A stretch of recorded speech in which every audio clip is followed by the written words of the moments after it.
ఈ వారం థియేటర్లో అలాగే ఓటీటీలో రిలీజ్ అవుతున్న మూవీస్ అంటే తెలుసుకుందాం. ముందుగా అయితే థియేటర్లో రిలీజ్ అవుతున్న మూవీస్ అంటే తెలుసుకుందాం. యాత్ర 2 ఫిబ్రవరి 8వ తేదీన అయితే రిలీజ్ అవుతుంది. ఈగల్ ఫిబ్రవరి 9వ తేదీన రిలీజ్ అవుతుంది. లాల్ సలాం ఫిబ్రవరి 9వ తేదీన రిలీజ్ అవుతుంది. ట్రూ లవర్ ఫిబ్రవరి 10వ తేదీన రిలీజ్ అవుతుంది. ఓటీటీలో రిలీజ్ అవుతున్న మూవీస్ అంటే తెలుసుకుందాం. ఆర్యా సీజన్ 3 అంతిమ్ వార్ ఫిబ్రవరి 9వ తేదీ నుంచి అయితే డిస్నీ ప్లస్ హాట్‌స్టార్ అయితే స్ట్రీమింగ్ అవుతుంది. అయర్లాండ్ ఫిబ్రవరి 9వ తేదీ నుంచి అయితే సన్నెక్లో అయితే స్ట్రీమింగ్ అవుతుంది, తెలుగు మరియు తమిళ్.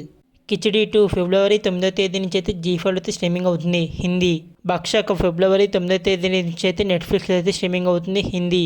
గుంటూరు కారం మహేష్ బాబు గారు అలాగే శ్రీలా గారి కాంబినేషన్ వచ్చిన ఈ మూవీ అయితే ఫిబ్రవరి 9వ తేదీ నుంచి అయితే నెట్ఫ్లిక్స్లో అయితే స్ట్రీమింగ్ అవుతుంది. కాటేరా ఫిబ్రవరి 9వ తేదీ నుంచి అయితే జీ5 అయితే స్ట్రీమింగ్ అవుతుంది. బబ్లుగమ్ ఫిబ్రవరి 9వ తేదీ నుంచి అయితే ఆహా యాప్లో అయితే స్ట్రీమింగ్ అవుతుంది. కెప్టెన్ మిల్లర్ ఫిబ్రవరి 9వ తేదీ నుంచి అయితే అమెజాన్ ప్రైమ్ వీడియో అయితే స్ట్రీమింగ్ అవుతుంది. ఇవన్నమాట ఈ వారం రిలీజ్ అవుతున్న మూవీస్. వీడియోస్ అయితే లైక్ చేయండి, అలాగే ఇలాంటి అప్డేట్స్ కోసం అయితే మన ఛానల్ అయితే సబ్స్క్రైబ్ చేసుకోండి.